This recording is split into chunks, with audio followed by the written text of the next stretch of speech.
Torre Laguna Radio.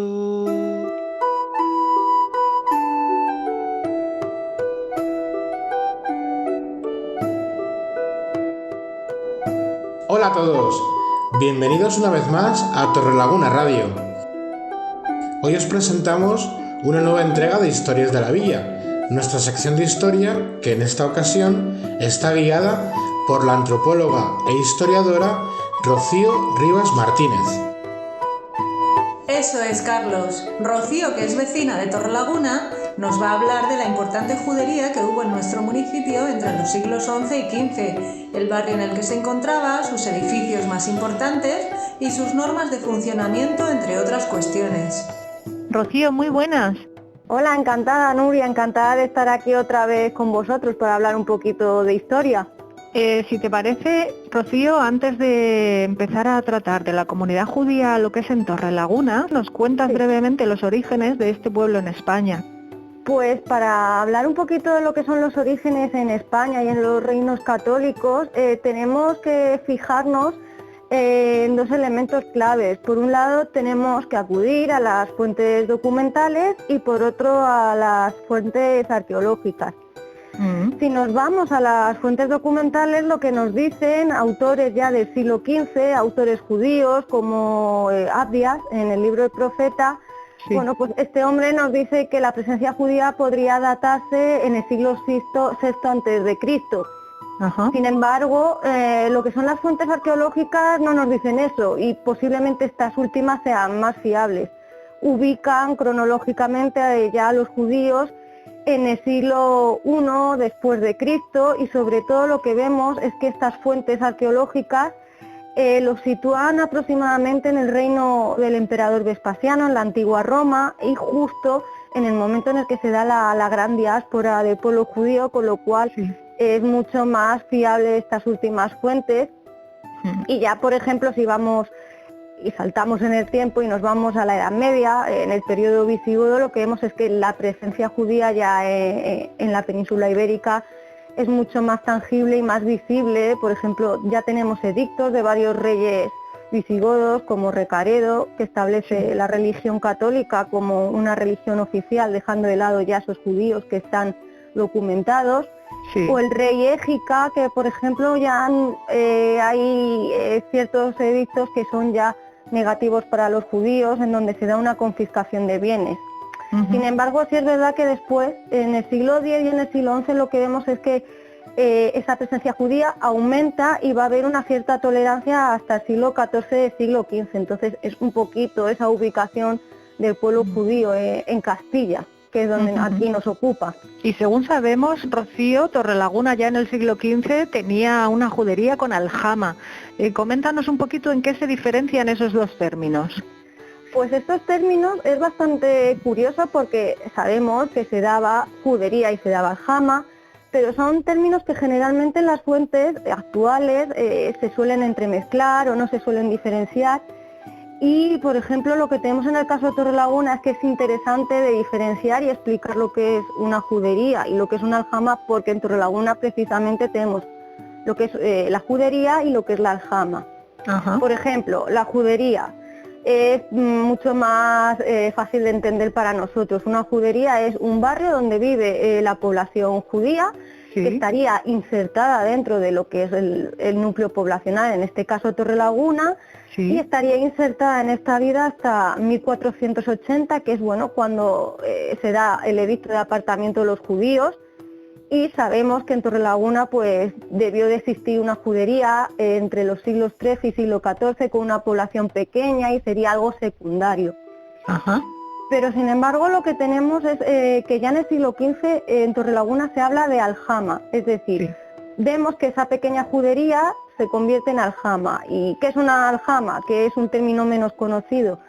Pues una aljama es una institución administrativa que lo que hace es que gestiona la vida económica, social y religiosa del pueblo, de esa población judía en la villa, es decir, implica una autonomía y sobre todo lo que aquí es muy clave para Torrelaguna, lo que nos está indicando es que el rango ha cambiado. Ya vemos que esa pequeña judería Es mucho más grande en población y económicamente y obtiene un rango superior que es el de Aljama. Sí, digamos que es mal llamado, el barrio sería la Judería y la Aljama, pues ya una vez que se ha constituido, por así decir, que está mal dicho, pero sería como el ayuntamiento, ¿no? Es una forma de organizar un poquito a la población y lo que tenemos en el siglo XV es que tenemos Judería y tenemos Aljama, tenemos las Eso dos es, cosas de las dos Torrelaguna. cosas. Oye, Rocío, y hay muy poca documentación y vestigios históricos de los judíos en Torrelaguna, ¿por qué es esto? Exactamente, uno de los problemas que tenemos un poco para reconstruir la vida de estos judíos o incluso para investigar sobre la población judía es que nos encontramos con un gran vacío documental. Por ejemplo, arqueológicamente no tenemos nada, entonces si nosotros acudiésemos o intentásemos reconstruir esta vida de estos judíos desde esta perspectiva arqueológica tendríamos como que nos topamos con que no hubiese existido una población judía aquí en Torrelaguna, como si no hubiesen pasado por la vida de la villa. Sin embargo, sí que tenemos, aunque son muy pocas y muy parciales, tenemos fuentes documentales que sí que nos hablan de los judíos, sobre todo en su mayoría proceden de los archivos de la Inquisición. Y bueno, un poco estas fuentes lo que tenemos es otro gran problema, como he dicho, son parciales. Por ejemplo, lo que tenemos para los siglos anteriores al siglo IV, incluido el siglo IV, es que no se nos habla nada de presencia judía. Posteriormente ya pasaríamos al siglo XVI, un poquito después de lo que es la expulsión de los judíos, y tampoco encontramos nada. Y estos documentos de la Inquisición, sobre todo, lo que nos focalizan es en el siglo XV, curiosamente cuando es el periodo de mayor esplendor. Y dentro de estos documentos, que ya estamos en estos documentos del siglo XV, lo que nos encontramos es que de repente se nos habla, como te he dicho anteriormente, de una Judería y Aljama, es decir, se obvia una presencia anterior. Sin embargo, evidentemente sabemos que para llegar a un rango, exactamente, claro, que para llegar a ese rango anteriormente tuvo que haber una presencia y un previo desarrollo. Sí.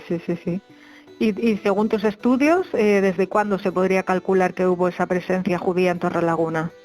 Pues en mi opinión podemos datar una presencia judía ya en el siglo XI, siglo XII, en torno a estos dos siglos, incluso más bien entrado el siglo XII, y esto, bueno, un poco es observando lo que tenemos alrededor de Torrelaguna, qué es lo que está pasando históricamente en este momento, todo lo que rodea el contexto de Torrelaguna. Lo que tenemos, como te he dicho, es que para estos siglos fuentes directas que nos hablen de judíos en Torrelaguna no tenemos. Ya. Pero sí, sin embargo, si un poquito nos adentramos, como te he dicho, en lo que está ocurriendo alrededor de Torrelaguna, tenemos por un lado que en Castilla sí que hay una probada presencia judía en diferentes núcleos, incluso por otro lado, ya si nos vamos a Uceda, tenemos documentado en el siglo XI presencia judía, y Uceda está aquí cerquita, con lo cual es muy posible que ya hubiese judíos en la zona. Claro. Y en el siglo XIII, ya un poquito posterior, ya vemos como el padrón de Huete, que es un padrón donde aparecen contabilizadas las juderías y las aljamas de la zona, hay 16, con lo cual aquí ya esto nos está indicando que es un poco que ya había una presencia anterior. Incluso se han recuperado algún documento que no son de Torrelaguna, que son de otras zonas de aquí de alrededor, pero donde sí que se nos dice que anteriormente, en torno al siglo XII, ya había relaciones comerciales con judíos de Torrelaguna. Pues vemos que esos judíos tendrían esas relaciones con judíos de Buitrago, de Talamanca o de Alcalá, con lo cual pues todo esto a mí personalmente me hace pensar que evidentemente la presencia judía se fue fraguando en torno a estos siglos. Y Rocío, ¿qué se sabe de la convivencia de esta comunidad judía en Torrelaguna con el resto de la sociedad? Pues lo que tenemos en Torrelaguna es un poco un espejo de lo que se empieza a dar en toda Castilla. Sin embargo, aquí lo que observamos es que esas relaciones son cambiantes. Tenemos relaciones que son relaciones de tolerancia, de coexistencia y de convivencia, que a partir del siglo XV esas relaciones cambian, pasan a ser relaciones mucho más tensas, incluso que empieza a ser una población mal vista. Y un poco lo que vemos en torno a todo este periodo de relaciones cambiantes es que, bueno, que entre el siglo XI y el siglo XIV vemos que Torrelaguna es una zona tranquila, es un núcleo rural donde vemos que empiezan a venir judíos porque es una zona que promete, porque está en pleno esplendor, y una zona que es tranquila para los judíos. Pero por otro lado, ya en el siglo XV observamos que con todo lo que está pasando, con el decreto que inaugura la fundación de la Inquisición, las Cortes de Madrigal, un sinfín de sucesos en torno a la corona de Castilla y en concreto al reinado de Isabel la Católica, que hace que empiecen a ser vistos de una forma bastante negativa. Y sobre todo en este caso tenemos que hablar que la convivencia va a ser más negativa con los judeoconversos. ¿Por qué? Por lo que tenemos aquí es un grupo que, por un lado, desde la perspectiva judía van a ser vistos como traidores a su fe, y desde el ámbito católico, los viejos católicos los van a empezar a ver como traidores, interesados, mentirosos, en el sentido de que consideran que se han convertido al catolicismo no por cuestiones de fe, sino más bien por cuestiones mercantiles. Entonces, de un poquito... Exactamente, sería un poco cómo serían estas relaciones en torno a estos periodos. Y según nos has comentado, el esplendor de la aljama de Torrelaguna pues se podría enmarcar en torno al siglo XV. ¿Cómo cuántos judíos podría haber en ese momento en nuestro municipio? Pues lo que tenemos es que, como tú has comentado, ese esplendor está en el siglo XV, pero ese esplendor se empieza a fraguar en el siglo XIV. Y aquí tenemos que hablar, porque es clave esta fecha, para lo que está pasando en Castilla y para lo que está pasando en Torrelaguna. Tenemos que hablar del año 1390. En 1390-91, ¿qué es lo que pasa en Castilla? Que lo que vamos viendo es que los grandes núcleos urbanos, las juderías y lo que son las juderías y aljamas, empiezan a ser atacadas por la población católica, y entonces lo que observamos es que estos judíos de los núcleos urbanos empiezan a venirse a zonas rurales como Torrelaguna, un poco huyendo de ese foco de odio y de conflictos violentos.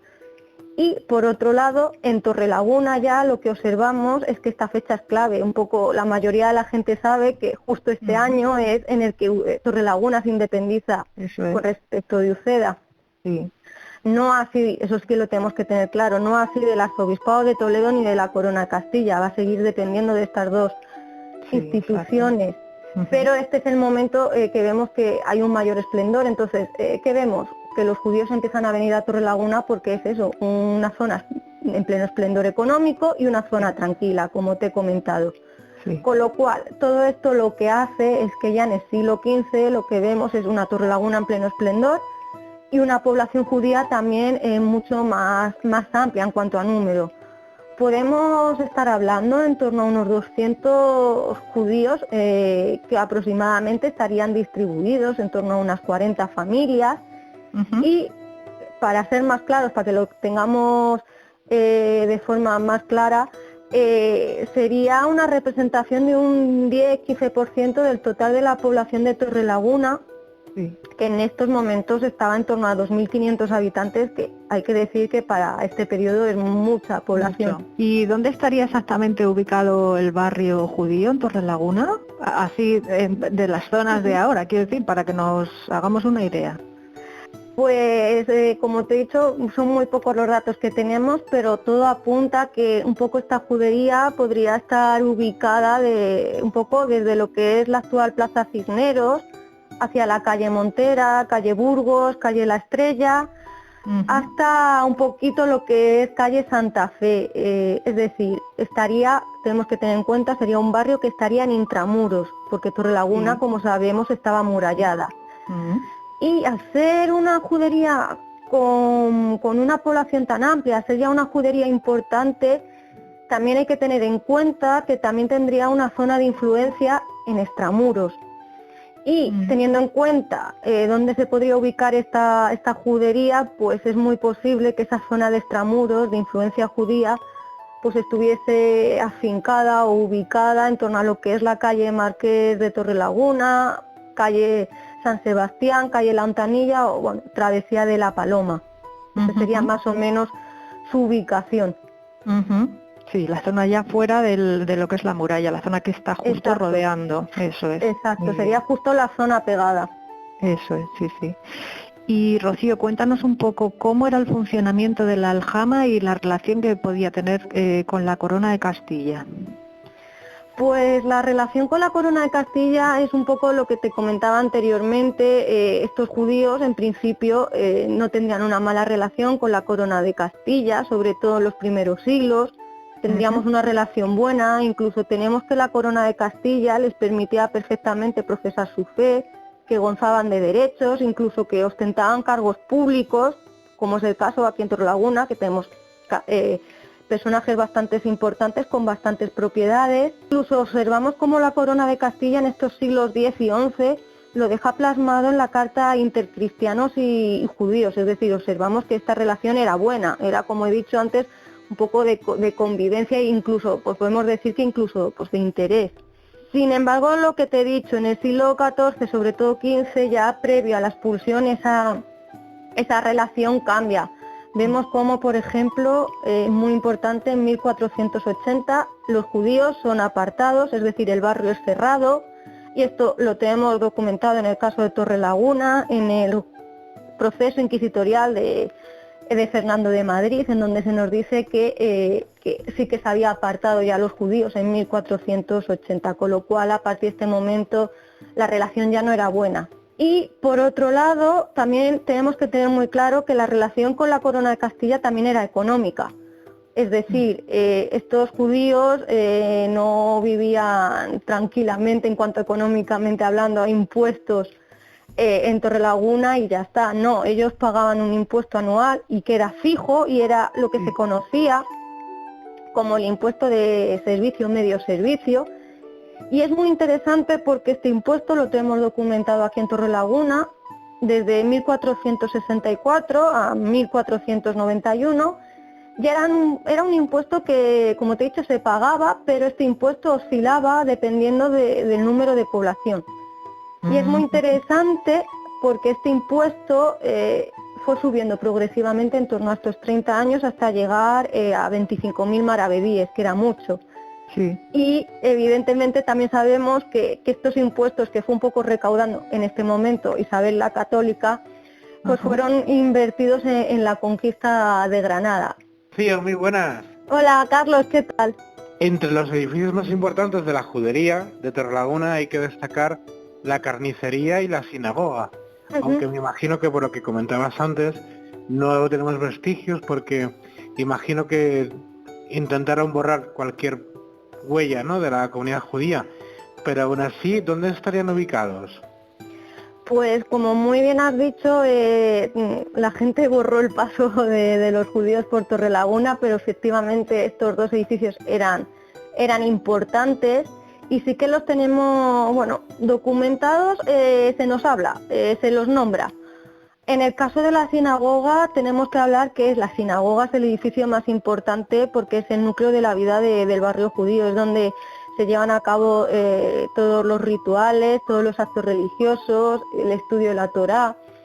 Y tenemos que tener en cuenta que en Torrelaguna aparece mencionada otra vez en el proceso inquisitorial de Fernando Madrid. Se nos habla de una sinagoga, lo que no se nos dice es dónde está, pero esta sinagoga es muy posible que estuviese ubicada en lo que es la casa, bueno, en la actual Casa de la Cultura.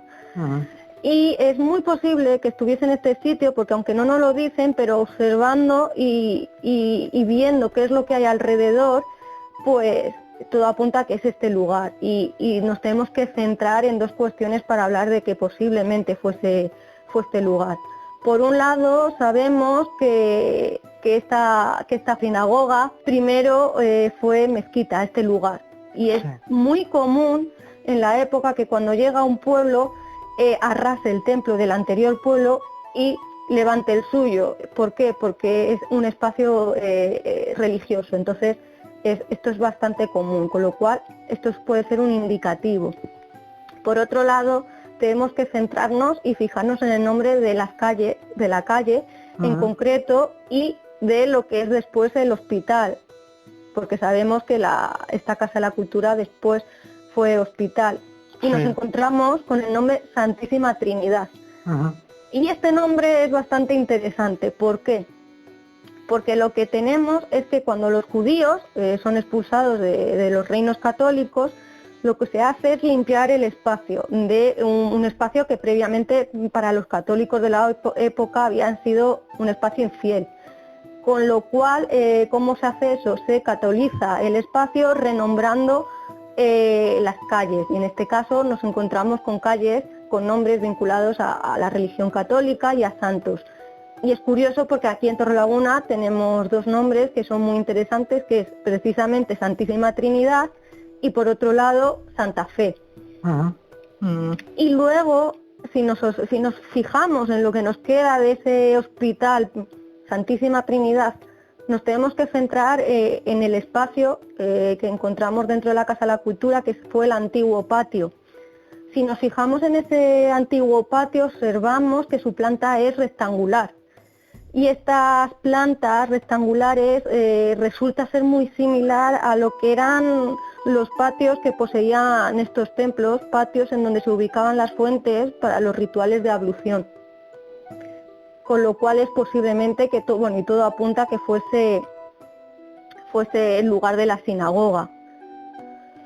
Luego, por otro lado, como tú decías, la carnicería es un espacio bastante interesante porque, bueno, aunque a nosotros no nos llame mucho la atención o no nos resulte un espacio importante, para los judíos sí que lo era. Y lo era porque ellos seguían unos preceptos concretos en cuanto a su alimentación, es decir, una alimentación que se conoce como alimentación kosher. Con lo cual ellos necesitaban una carnicería propia. Además, aquí en Torrelaguna tenemos documentado precisamente el nombre del carnicero, Jaco de Vilorado, y en cuanto a su ubicación, pues tendríamos que tener aquí en cuenta las normas que se establecían en la Edad Media para ubicar este tipo de espacios. Sabemos que los espacios dedicados pues a labores que implicaban desperdicios se ubicaban en extramuros y cerca de corrientes de agua, con lo cual pues muy posible esta carnicería estuviese ubicada de forma cercana al arroyo Matachivos y, como he dicho, dentro de ese espacio de extramuros de influencia judía. ¿Y los judíos de Torrelaguna a qué se dedicaban, Rocío? Pues lo que tenemos es una población que se dedicaba sobre todo a labores comerciales y mercantiles.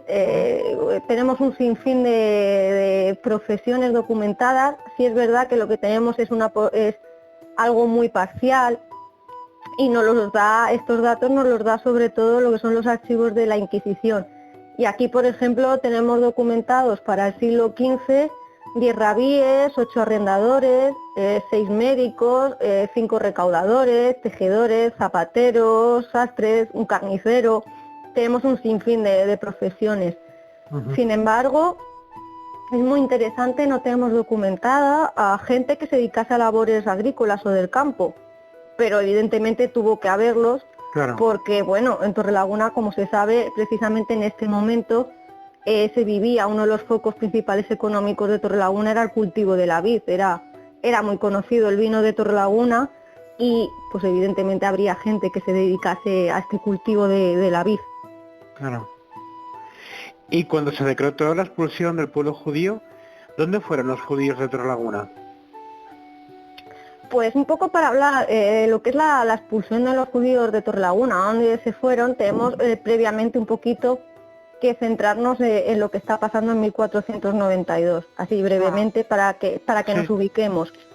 Tenemos que en marzo de 1492 los reyes católicos decretan la expulsión de los judíos y se les da un periodo para irse.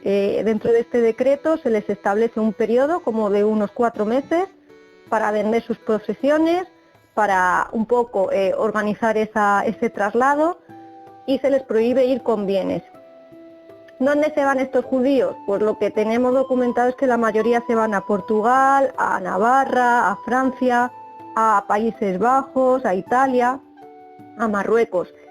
¿Qué es lo que pasa con Torrelaguna? Lo que tenemos es que la mayoría de la gente de Torrelaguna, como en Castilla, lo que harían es que se convertirían para evitar tener que irse. La mayoría, como he dicho, se daría una conversión aunque no fuese real. Otros, pues posiblemente se fueron para después retornar, porque los reyes católicos lo que hicieron después es crear una carta de seguro donde se les permitía volver ya como católicos. Y una minoría, lo que tenemos es que esa minoría volvería ya siendo católicos, y tenemos casos como por ejemplo casos que vuelven desde Portugal y desde Marruecos, como el caso de Yuca Bencán, el de Rabiley, el de Maestre Alonso o Abraham Calama, que son casos que tenemos documentados en la Inquisición. Sí. Y otra comunidad minoritaria que hubo en Torrelaguna fue la mudéjar, de la que, según tengo entendido, hay pruebas, ¿no? A unas lápidas. Sí, lo que tenemos también en Torrelaguna es población mudéjar musulmana. Sí es verdad que si de los judíos tenemos pocos datos, de la población morisca tenemos menos en cuanto a datos documentales. Sí es verdad que sería una población que rondaría las 100 personas y que estarían distribuidas en torno a unas 30 casas, que se dedicarían en su mayoría a labores agrícolas, al campo. Y esta población sería menos importante que la judía, no tuvo tanto, por así decirlo, tanto arraigo en la villa, pero como tú bien decías, si para los judíos no tenemos restos arqueológicos, para los mudéjares sí. Y es bastante curioso porque en el Alfolí de la Sal, en el actual restaurante, podemos ver dos pequeñas lápidas, que son lápidas mudéjares. Y estas lápidas aparecieron cuando se empezaban a hacer las obras de reconstrucción y de remodelación del antiguo Alfolí, aparecieron como material de construcción. Sí.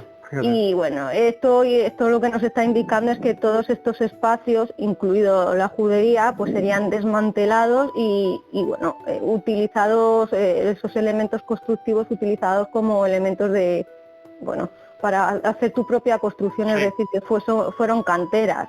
De hecho, el antiguo convento, monasterio Madre de Dios, un poco fue lo que pasó cuando los franceses arrasaron este convento, este monasterio. La gente de Torrelaguna posteriormente lo utilizó de cantera, con lo cual es una práctica bastante común aquí y en todos los sitios.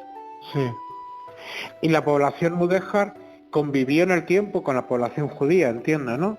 Sí, convivieron. Aquí lo que tenemos es varias culturas conviviendo, o por lo menos coexistiendo en una villa que, como he dicho, estaba aquí en pleno esplendor ya, en estos siglos XIV-XV. Claro. De ahí que se diga que Torrelaguna es un cruce de caminos y de culturas, ¿no? Claro, lo que tenemos para el siglo XV, como tú bien dices, por lo menos es un cruce de culturas. Lo que tenemos un poco en cuanto a hacer un trazo o un esbozo de la población bajo medieval y moderna de la villa de Torrelaguna es que tenemos, como he dicho, unos 2.500 habitantes, y dentro de esos 2.500 habitantes hay que diferenciar dos grupos, un poco para que lo veamos más claro. Tenemos en torno a unos 2.100, 2.200 cristianos viejos, y en torno a unos 374 personas que entrarían dentro de lo que se conoce como los marginados, que estaría formado precisamente por los judeos, los judeoconversos, los moriscos y los mudéjares. También es verdad que el hecho de que Torrelaguna al final se convirtiese un poco en ese cruce de culturas se debe a lo que he comentado anteriormente, que estamos en una Torrelaguna que está en pleno esplendor y crecimiento, en una Torrelaguna que ofrecía posibilidades económicas a la gente. Estamos también, no debemos de perder de vista, una Torrelaguna que está siendo sucesivamente apoyada por la dinastía Trastamara con un sinfín de privilegios. en donde se están llevando a cabo numerosas obras arquitectónicas, como por ejemplo puede ser un poquito ya posterior a estas fechas la iglesia.